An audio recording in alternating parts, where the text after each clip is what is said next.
다 같이 기원하심으로 6월 7일 주일 예배를 우리 하나님께 올려 드리겠습니다.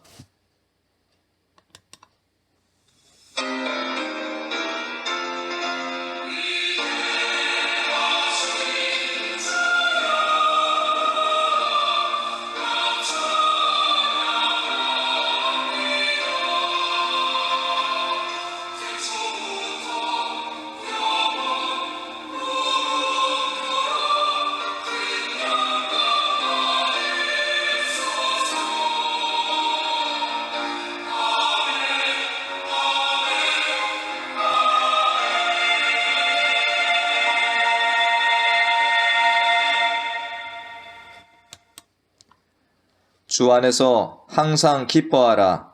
내가 다시 말하노니 기뻐하라. 너희 관용을 모든 사람에게 알게 하라.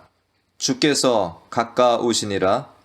아무것도 염려하지 말고 다만 모든 일에 기도와 간구로 너희 구할 것을 감사함으로 하나님께 아뢰라. 그리하면 모든 지각에 뛰어난 하나님의 평강이 그리스도 예수 안에서 너희 마음과 생각을 지키시리라. 아멘.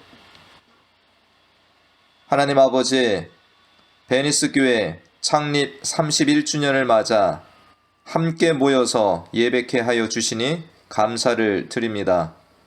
코로나와 이어지는 각 나라들의 시위들, 태풍, 홍수 등으로 세계가 어수선한 가운데 있습니다. 이 시간 우주 만물의 창조주요 주관자 되시는 하나님을 바라보면서 우리의 마음과 중심을 주님께 두고 예배하는 시간 되게 하여 주시옵소서. 아무것도 염려하지 말라는 주님의 말씀을 믿으며 온전한 마음과 뜻으로 하나님만 예배하는 시간 되게 하여 주시옵소서. 이 시간 삼위일체 하나님께서 우리 예배 가운데 임재하시고 영광 받아 주실 줄 믿사오며 예수님의 이름으로 기도하옵나이다. 아멘.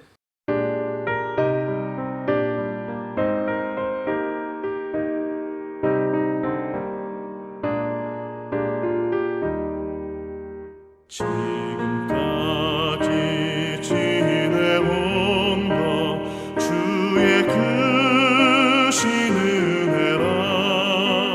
한이 없는 주의 사랑 어찌 이루 말하랴. 자나깨나 주의 손이 항상 살펴주시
다 같이 기도하겠습니다.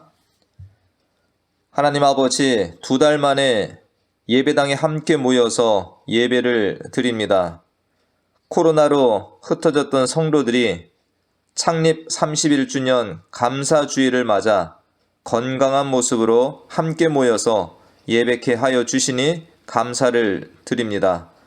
이 시간 예배당에 나오지 못하였지만 각자의 처소에서 한마음으로 예배하는 모든 성도들에게도 동일한 은혜와 복을 내려주시길 원합니다. 세상이 너무나 어수선한 중에 있습니다. 코로나로 어려움을 겪는 중에 각 나라들에서 각종 이슈들로 시위의 소식이 끊이지 않고 있습니다. 어떤 나라는 태풍과 홍수로 어려움 가운데 있습니다. 주님의 긍휼과 위로, 치료의 은혜를 도하여 주시옵소서. 이 세상은 나날이 하나님과 멀어지며 하나님을 거역하며 살아가고 있는 일이 더욱더 심화되고 있습니다.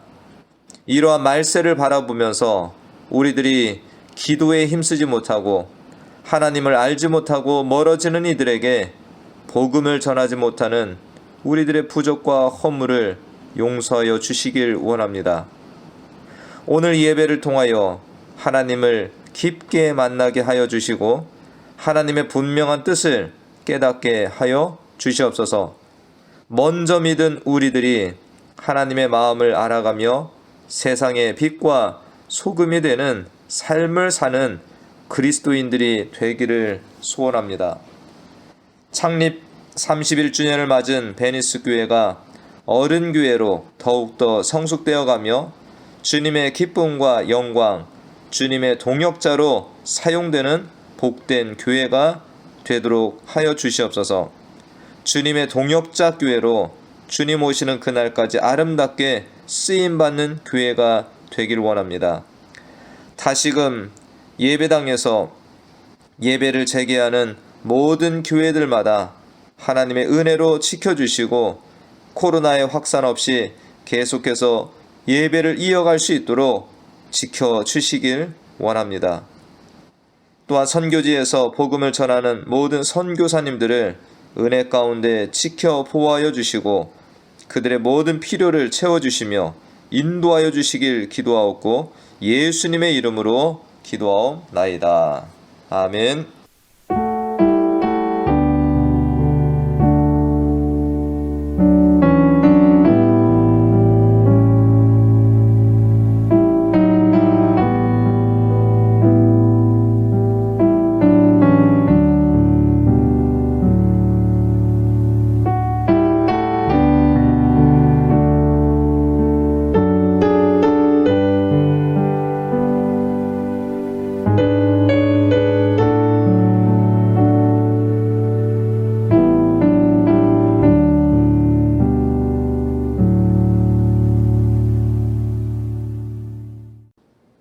오늘 함께 보실 하나님의 말씀은 사도행전 12장 13절에서 17절까지 말씀입니다. 사도행전 12장 13절에서 17절까지 말씀, 제가 말씀을 대독하겠습니다. 베드로가 대문을 두드린데 로데라 하는 여자아이가 영접하러 나왔다가 베드로의 음성인 줄 알고 기뻐하여 문을 미쳐 열지 못하고 달려들어가 말하되 베드로가 대문 밖에 섰더라 하니 그들이 말하되 내가 미쳤다 하나 여자아이는 힘써 말하되 참말이라 하니 그들이 말하되 그러면 그의 천사라 하더라. 베드로가 문 두드리기를 그치지 아니하니 그들이 문을 열어 베드로를 보고 놀라는지라. 베드로가 그들에게 손짓하여 조용하게 하고 주께서 자기를 이끌어 옥에서 나오게 하던 일을 말하고 또 야고보와 형제들에게 이 말을 전하라 하고 떠나 다른 곳으로 가니라. 아멘. 할렐루야. 코로나 중에 베니스 교회 창립 31주년을 맞이했습니다. 코로나로 인해서 2개월 넘게 예배당에서 예배를 드리지 못하다가 뜻깊은 창립 기념주일에 다시금 예배를 재개하게 되어서 기쁨과 감사와 영광을 하나님께 올려드립니다. 모든 것이 감사하지만 지난 2개월 코로나로 인해서 예배를 드리지 못하는 일을 경험하니까 이러한 것이 31년 만에 처음이었다라는 것이 감사합니다. 앞으로 이러한 일이 다시 일어나지 않았으면 좋겠습니다. 떨어져 계신 동안에 가정에서 함께 예배하는 중에 더 돈독한 가정이 되셨나요? 나아가 우리 주님과 함께 친밀한 기도의 시간도 많이 가지셨죠? 아직 코로나가 끝이 난 것은 아니지만 지난 2개월여의 코로나의 시간을 되돌아볼 때 힘들고 어려운 일들도 많았지만 꼭 나쁜 것들만 주는 시간은 아니었다라는 생각이 듭니다. 바쁘고 분주한 일상의 삶을 내려놓고 가족들과 함께 시간을 보내면서 부부간의 대화도 또 아이들과 함께 지내므로 가정을 돌아보게 된 것은 유익한 시간이었다라고 생각합니다. 성도된 우리들에게는 지난 주일에 드렸던 말씀과 같이 가정에서 하나님을 예배할 수 있었고 만나지 못하는 우리 성도들과 이웃들을 위해서 예배당이 아닌 집에서도 여전히 기도할 수 있다는 것을 일깨워준 시간이었습니다. 일찍이 예수님께서는 어디에서 예배를 드려야 참다운 예배인지를 묻는 사마리아 여인에게 이렇게 말씀하셨습니다. 이 산에서 예배를 드려야 한다거나 예루살렘에서 예배를 드려야 한다거나 하지 않을 때가 올 것이다. 아버지께 예배를 드리는 사람들이 영과 진리로 아버지께 예배할 때가 오는데 지금이 바로 그때라 말씀하셨습니다. 이제는 예배당에 나오지 않아도 되겠네라고 오해하시는 성도님은 안 계실 줄로 압니다. 예배당에서 다시금 이렇게 예배를 드리지만 2개월여 동안 가정에서 하나님을 예배하고 기도했던 습관들은 지속적으로 이어지시길 바란다는 말씀을 드리는 것입니다. 교회된 우리는 모이거나 흩어지거나 할 때에 할 일들이 그리 복잡하지 않습니다. 하나님의 말씀을 듣고 기도하면서 복음을 나누는 삶이 우리의 삶이지 않습니까? 우리가 하나님의 말씀을 배우고 끊임없이 복음을 전하는 전도자의 삶을 살기 위해서 가장 기초적이라고 할 수 있는 것은 바로 지속적인 기도의 삶이 되는 것입니다. 예수님께서는 귀신을 내어 쫓지 못한 제자들이 어찌 자기들은 할 수 없었냐고 예수님께 묻자 이렇게 말씀을 주셨죠. 기도 외에는 없다라고. 성경 공부를 많이 해서 성경 지식이 박식하고 신앙 연수가 쌓이므로 교회에서의 각종 활동들에 대한 이해가 크고 연륜 있게 감당한다 해도 무엇보다 더 깊어져야 할 것은 예수님과 깊은 관계를 맺는 기도의 삶인 것입니다. 2개월여 우리가 흩어져 있는 중에도 우리는 코로나의 종결과 코로나로 고통 중에 있는 이들과 그들의 가족들, 밤낮 수고하는 의료진들과 백신을 연구하는 이들, 경찰, 군인, 위정자들을 위해서 많이 기도하셨을 것입니다.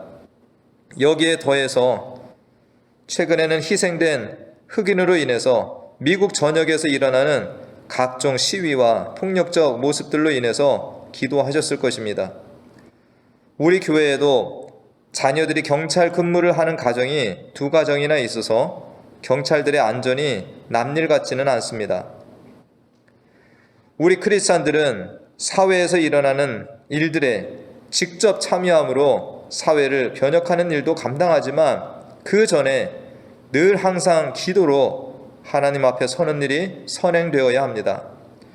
우리 주님의 뜻을 알고 주님의 말씀을 듣고 나서 나아가야 하기 때문입니다. 오늘 본문은 예수님을 믿은 이후로 늘 기도 생활을 하는 우리들에게 참으로 흥미로운 본문 말씀이 됩니다. 오순절 성령 강림으로 큰 부흥을 이어가던 초대교회가 유대인들에게 핍박을 받고 이제는 로마 정치 지도자인 헤롯 왕에 의해서 핍박을 받습니다. 예수님의 제자였던 야고보가 헤롯에 의해 참수당하고 이어서 베드로가 잡혀가 처형당할 날을 기다리고 있습니다. 도망다니며 그들의 눈을 피해서 숨어 지내야 하는 성도들에게 아무런 힘이 없어 보입니다. 유대 종교 지도자들이 잡아갈 때에도 힘이 없었고 지금은 더욱이 로마의 분봉왕인 헤롯이 잡아가 로마 군인들로 단단히 베드로를 지키고 있는 중에 그들이 할 일은 없어 보입니다. 그러나 성도들은 이미 큰 힘을 가지고 있습니다. 그것이 뭡니까? 바로 하나님께 기도할 수 있다는 기도가 있다는 것입니다. 베드로가 잡혀간 날로부터 성도들은 숨어 지내는 처소에서 하나님께 간절히 기도하고 있습니다. 어떤 마음으로 기도하였을까요? 우리들은 힘이 없고 연약하나 하나님께서 역사하셔서 죽음을 앞둔 베드로를 살려달라고 기도했지 않겠습니까? 유대 종교 지도자들에게 잡혀갔을 때에도 하나님께서 베드로를 풀어주신 것을 알기 때문에 이번에도 하나님께서 일하시면 베드로가 풀려나올 것이라고 믿고 기도하고 있지 않을까요? 하나님께서 베드로를 풀어주실 것이라고 믿고 기도한다면 아마도 성도들은 베드로가 돌아와서 먹을 음식이라도 준비해 놓으며 기도하고 있었을 것입니다. 그런데 오늘 본문을 보면 간절히 기도는 하고 있는데 베드로가 감옥에서 탈출하여 기도하고 있는 성도들의 집문을 두드렸을 때 성도들의 반응은 어땠습니까? 로데라는 여자아이가 문을 열어주기 위해서 나갑니다. 그런데 이 여자아이는 베드로의 목소리를 확인하고는 너무 놀라서 문을 열어주기보다는 기도하고 있는 어른들에게 먼저 달려갑니다. 베드로가 대문 밖에 있습니다. 그런데 이 말을 들은 기도하는 어른들의 반응은 기뻐하면서 나가는 것이 아니라 네가 미쳤다였습니다. 지금도 기도하고 있는 중에 있으면서 기도하는 어른들의 생각은 지금 베드로는 헤롯의 감옥에 수많은 군인들에 의해서 철저히 갇혀 있는데 집 앞에 와 있다는 것이 말이 되는가라는 말이죠. 여자아이가 다시금 말합니다. 참말입니다.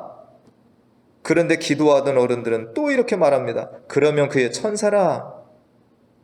베드로의 탈출을 위해서 간절히 기도했지만 그 일이 실제로 일어났을 때 믿는 이들은 없다는 것입니다.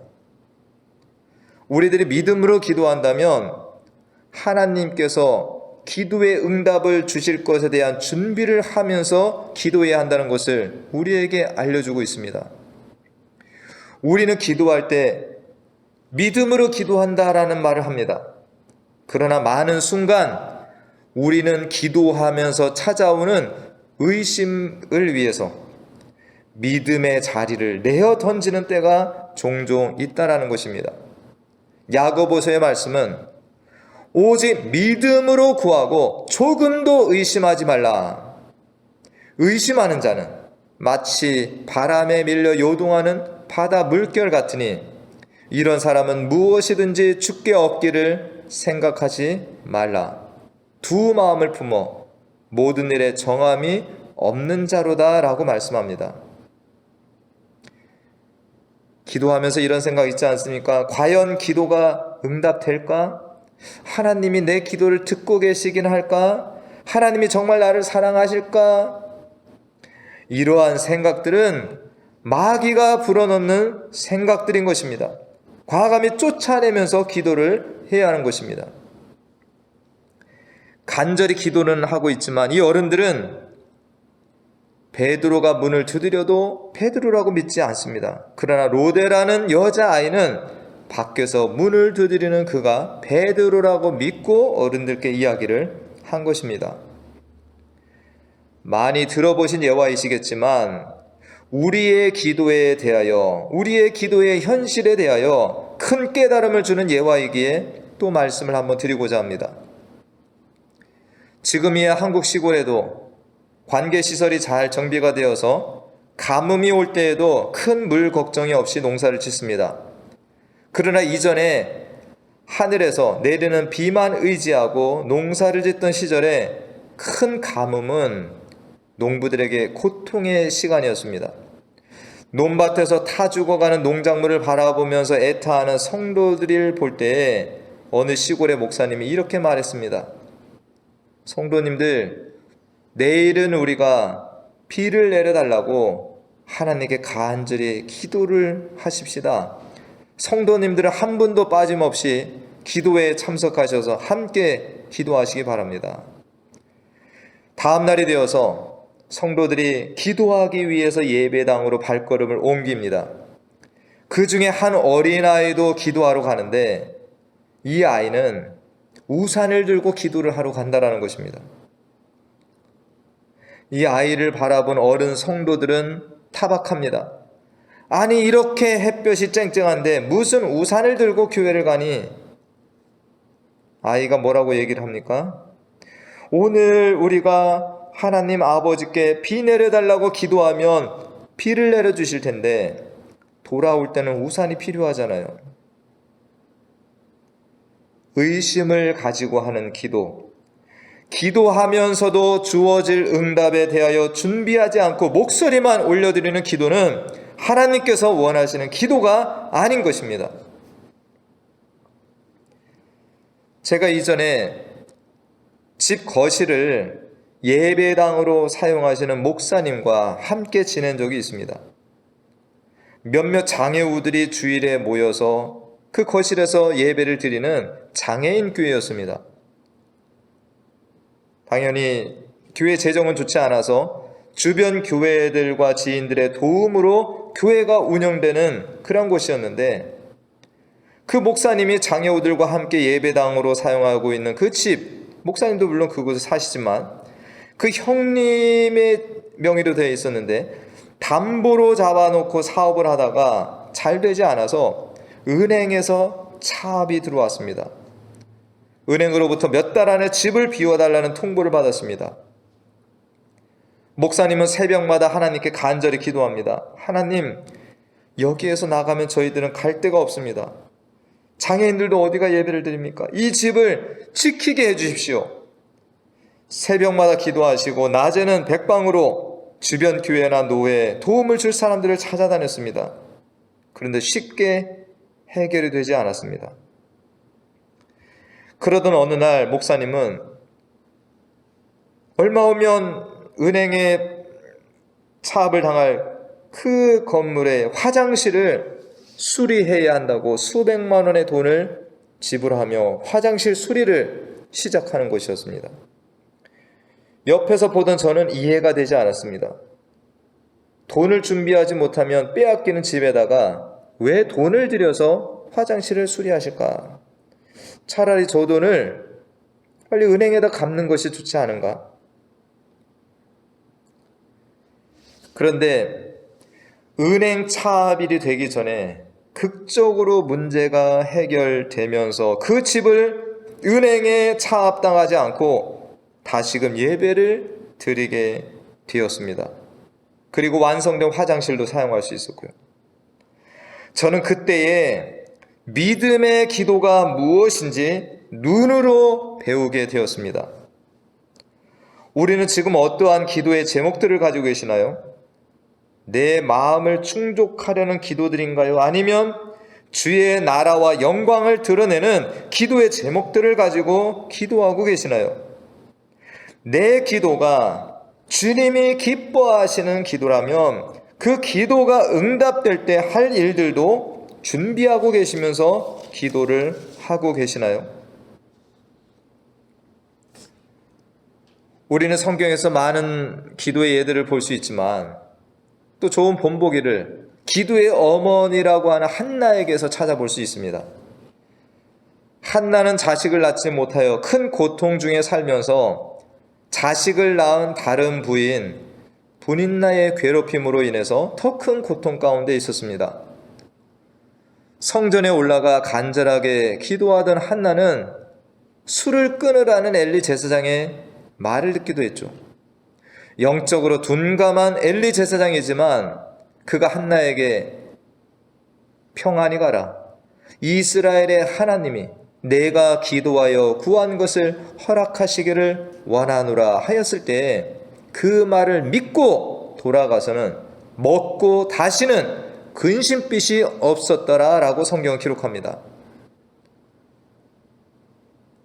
한나는 하나님의 응답을 믿고 돌아간 것입니다. 하나님께서는 그런 한나에게 사무엘이라는 아들을 주셨던 것입니다. 베드로는 감옥으로부터 극적으로 탈출을 했지만 이것이 실제로 일어날지를 믿지 못하고 기도하던 성도들이 문을 열어주지 않아서 문 밖에서 초조하게 문만 두드리고 있습니다. 계속 문을 두드리는 베드로를 안으로 들여보내고 나서 성도들은 깜짝 놀라 소리를 지릅니다. 베드로를 보고 놀라는 성도들에게 베드로는 탈옥 과정을 설명해 줍니다. 17절 말씀에 주께서 자기를 이끌어 옥에서 나오게 하던 일을 말하였다라고 기록하죠. 하나님은 성도들의 기도에 귀를 닫으시는 분이 절대 아니십니다. 그러기에 기도는 우리 성도들의 강력한 무기입니다. 영적 싸움에서 이길 수 있는 길이며 세상에서 일어나는 일들에서도 주님의 뜻대로 이길 힘이 이 기도에서 나오는 것입니다. 오늘 2개월여 만에 예배당에서 기도하는 것도 우리가 기도한 것의 응답이라고 볼 수 있습니다. 함께 소리 높이 하나님을 예배하고자 하는 우리의 간절함을 들으신 주님께서 이루신 결과가 된다는 것입니다. 31주년 감사 예배를 예배당에서 이렇게 드리고 있음도 주님의 기도 응답입니다.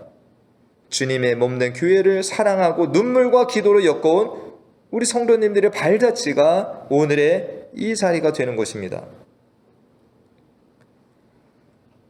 저는 이번에 코로나가 확산되고 예배당 예배를 드리게 되지 못하여서 흩어져 있는 우리 성도님들을 위해서 기도하는데 제 마음에 자꾸 이런 마음이 드는 것입니다. 예전에 군 생활하면서 155마일 철책의 한 문을 제가 지키면서 근무하는데 큰 홍수를 만났습니다. 산에 매설되어 있던 이 지뢰가 사방으로 떠내려오고 옆 소대에서도 지뢰 사고가 나고 옆 중대에서 포탄이 터져서 병사가 다치는 일을 보았습니다. 그런데 저희 소대의 병사들은 7개월 동안 한 명도 사고를 당하지 않고 무사히 철책 근무를 마치고 돌아오게 된 일이 생각나는 것입니다. 하나님의 은혜였죠. 저는 그때 일을 기억하면서 우리 성도님들도 한 분도 빠짐없이 이 코로나를 잘 이겨내게 해주십시오. 건강을 지켜주십시오라고 기도했습니다. 제 마음에 평안이 찾아듭니다. 그런데 가끔씩 의심이 찾아오려고도 합니다. 그럴 때 또 강하게 떨쳐버리고 기도하죠. 전능하신 하나님께서 사랑하는 자녀들을 친히 붙드시고 계신다. 하나님이 직접 돌보고 계신다라고 기도하면서 하나님을 의지하고 찬양하는 기도를 드리고 있습니다. 우리 교회가 창립 31주년을 맞이하였음을 감사드립니다. 아울러 저의 기도의 제목은 우리 교회가 앞으로도 주님과의 친밀함이 날로 더 깊어지는 기도하는 교회로 서길 기도하고 있습니다. 주님의 친구된 교회, 주님께서 말씀하시기를 베니스 교회는 내 마음에 합한 교회다라는 인정을 해주시는 복된 교회가 되길 기도합니다. 감옥을 나온 베드로는 성도들을 만나 주께서 자기를 이끌어 옥에서 나오게 하신 일을 증거합니다.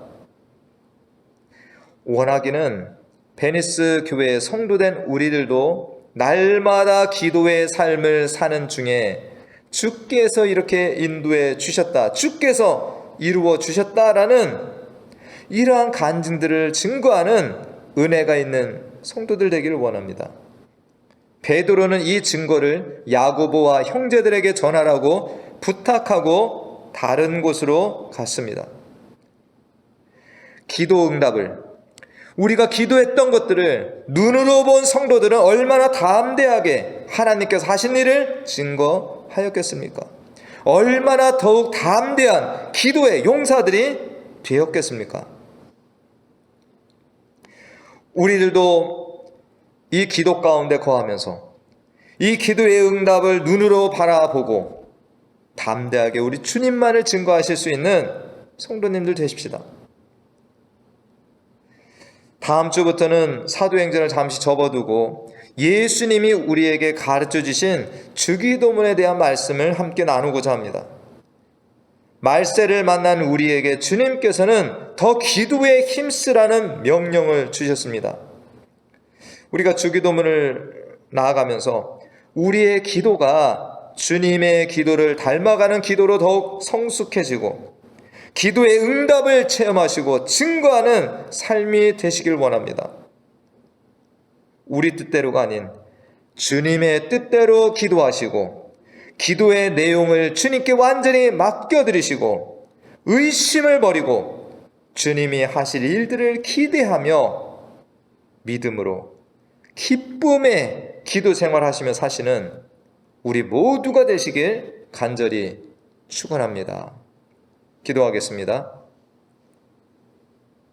하나님 아버지, 감사합니다. 참으로 기도하면서도 베드로가 막상 풀려 나왔을 때에는 믿지 못하고 놀라기만 했던 이 성도들,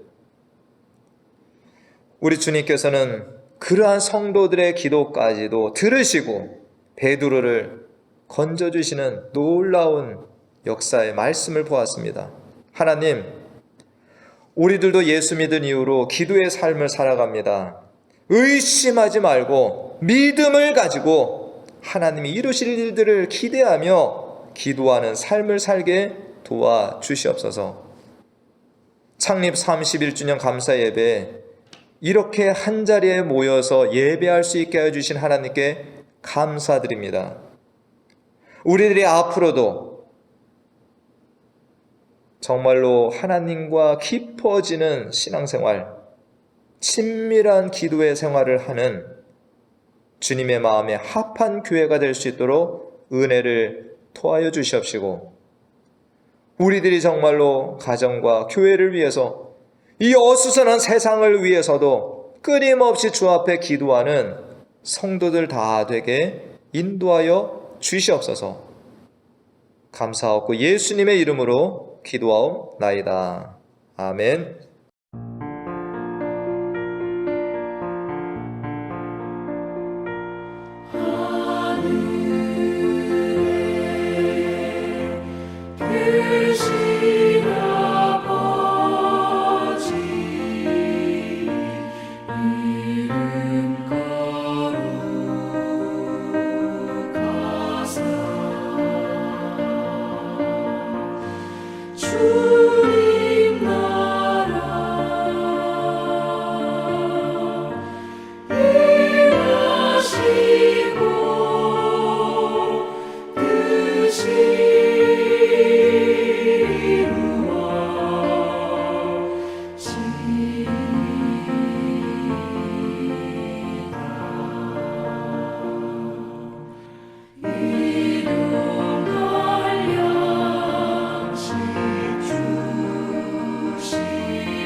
지금은 우리 주 예수 그리스도의 은혜와 하나님 아버지의 무한하신 사랑과 성령님의 교통, 감화, 충만 내주, 인도하심이 창립 31주년을 맞이하여 주께 감사하며 예배드리고 오늘 말씀을 통하여서 우리들도 기도할 때 의심하지 아니하고 믿음으로 담대히 기도하며 살기로 작정하는 사랑하는 성도들 머리머리 위와 그 가정과 계획하는 일 가운데 지금부터 영원토록 함께 하시기를 간절히 축원하옵나이다. 아멘.